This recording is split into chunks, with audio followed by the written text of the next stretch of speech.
Good morning, y'all. Lisa here, Family Foods, and we're on day 2 of the $15 challenge for the 3 days for the 5 of us. I'm getting breakfast for the kids right now. This one's just Rylan, the yolk broken. So we had 3 little pieces of waffle left over from yesterday. So each get a piece of waffle, and they're having some eggs this morning. Avery likes hers kind of scrambled. Well, I'll cut it up for her. Mackenzie and Rylan like them a little over medium. Right, girls? And they can all have another egg if they want, but I just do one at a time. Good. Is it good? Uh-huh. All right. That's breakfast for them.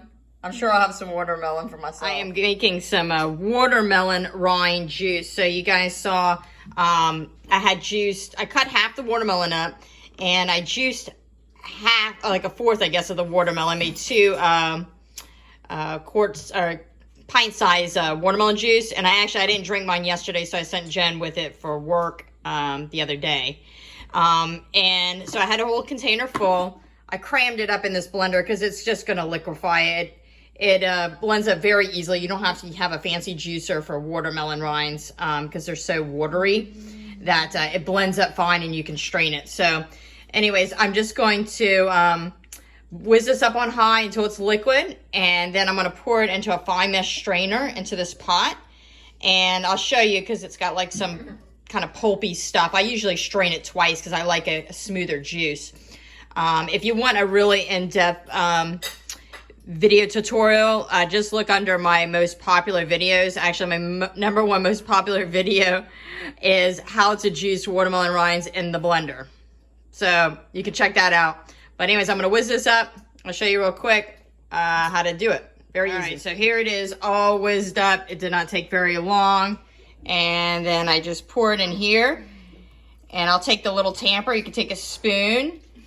And you'll see there'll be some kind of pulpy stuff. Sometimes I'll just kind of go like this. It does the trick.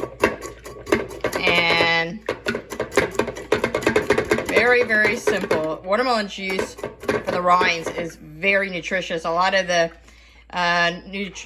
nutrients is in the white part that isn't so sweet. But when you juice it, especially if you mix it with a little bit of like the pink stuff, it's very good. It's cold, refreshing. It's delicious. So anyways, I'm going to use a spoon and get all the juice out, and then discard this pulpy stuff, rinse out the blender, and do the rest here. All right, got my watermelon juice. I got 2 of these guys. Look at that. So refreshing, so hydrating. I'm gonna drink this, go for a nice little walk. Let's see.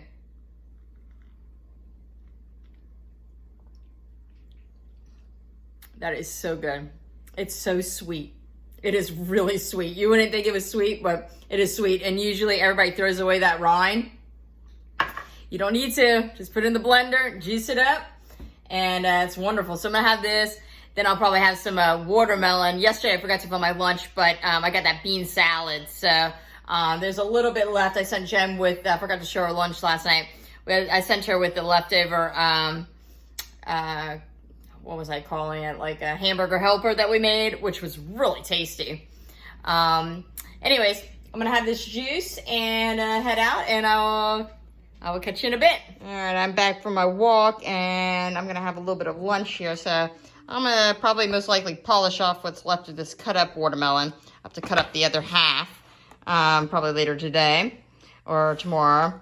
And then I'm going to have what's left of the bean salad here. I'm just going to eat it as is. I'm not going to use the lettuce. I got something else planned for that. So this is going to be my lunch. The girls a little lunch here. So they ate half the macaroni last night, and they're going to have, yesterday for lunch. And here's the other half of the macaroni. So I'm just going to heat this up on the pan, add a little bit of water to kind of loosen it up a bit. And the girls will have this maybe with some carrot sticks or maybe some orange slices or something. I've got 2 oranges in the fridge still, so we will see. I'm going to get this heated up, though, for them. All right, I got some, Avery's eating her little carrot sticks already. But I just put some carrot sticks for the girls. They can pick a pile. And some mac and cheese reheated. It's hot, babe. Mm-hmm. Want to do a little plug? I don't know if you did it yet. Like, comment, share, subscribe, and turn the notifications to notify when we post a new video. That's right. That's right. All right. Time to get dinner going here. And we are going to do some tacos. I'm sure some of you thought about that with the, I got the flour tortillas here. And I've got this bag of rice. I'm going to do half the rice in the Instant Pot here.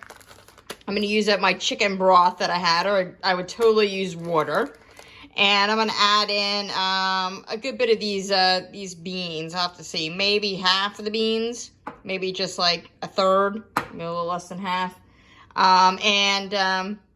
Yeah, I think I'm going to season up with just a little salt, pepper, maybe some cumin, maybe a little Cajun spice. You could just do salt and pepper if you want.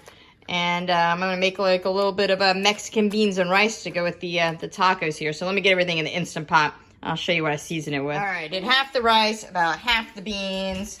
That's what's left of my broth, about half the broth. I just eyeball it. It's usually 2 to 1, 2 parts liquid to 1 part rice. But in the Instant Pot, since you don't lose any liquid, I usually do 1.5 to 1 ratio. I've been doing it so long, I just eyeball it. So I got the rice in there, the beans in there. I seasoned it with a little Creole seasoning and a little cumin, but you can use taco seasoning or whatever you like. And then I like to, the beans are already cooked. I like to do 12 to 14 minutes on high pressure for rice. Lately, I used to do 12 minutes for just long grain rice, but this is jasmine rice, and I find I like it 14 minutes. So I'm doing 14 minutes on high pressure with the beans in there, and yeah, that'll be the rice component, and I'll get everything else together here and show you. All right, getting taco stuff together here. So I got the oven preheated. Jen and I are going to eat first because the kids had lunch pretty late. I got some flour tortillas. I got some of that avocado. I've got some of the meat. I just kind of browned up a little bit. I've got some shredded lettuce here. Some of that salsa. And I've got my beans and rice are just keeping warm right here. So very, very tasty. So I'm going to assemble up some tacos here, and I'll show you what those look like. All right, Jen and I are going to eat first. We're going to sit outside. So we got the flour tortilla there. I've got some of the ground beef. It's kind of hard to see. Good mixture of that good amount of that bean and rice mixture. A little bit of shredded lettuce, avocado, and salsa. And wow, that looks so good.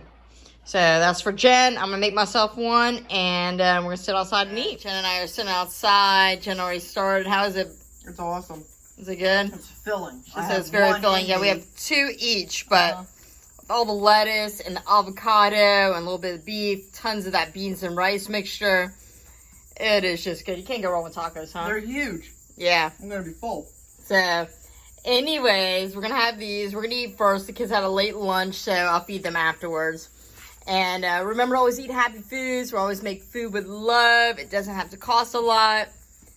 Thanks so much for watching. We'll catch you tomorrow. Tomorrow is day 3 of the $15. So check out what we're going to have to eat. And I have this all in a playlist. So if you're just catching this for the first time, just look up a $15 challenge. And you can catch the grocery haul and the prep and what I made yesterday as well. So thanks so much for watching. And I'll talk to you guys real soon. Ciao, my friend.